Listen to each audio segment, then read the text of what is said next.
श्री नगर में आज जम्मू कश्मीर पुलिस ने रन फॉर पीस का खास एहतमाम किया। आईजीपी कश्मीर विजय कुमार ने दौड़ को हरी झंडी दिखाई। इस दौड़ में कई जुमरों में बच्चों और नौजवानों ने बढ़ चढ़कर हिस्सा लिया। दौड़ के बाद डीजीपी दिलबाग सिंह ने इनामात और तहनीत पेश की। इस मौके पर डीजीपी ने कहा कि तशद्दुद के रास्ते पर गए नौजवानों को अमन और इल्म का रास्ता चुनना चाहिए। पार्टिसिपेशन आज के प्रोग्राम में सब चीजें हैं, तो ये इस बात का इशारा है कि लोग अमन और तरक्की की तरफ बढ़ना चाहते हैं। लोग तशद्दुद को रद्द करते हैं, कंडम करते हैं। सर, क्या मैसेज रहेगा आपका उनको जिन्होंने हथियार उठाए?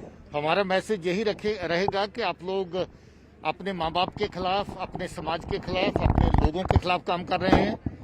आपके इस कदम से हर किसी को तकलीफ पहुंचती है, आपकी अपनी जान भी इसमें जाया होती है।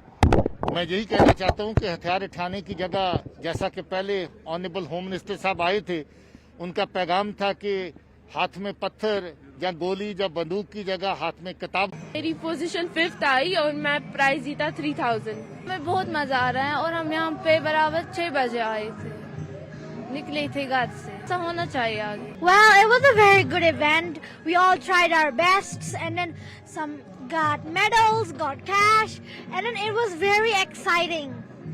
It was a great experience. Messages they have to really keep trying and always do their best and always participate, especially girls. In here, girls are like, they think they can only be at home cooking, washing dishes, but I'm here to prove that girls can also win.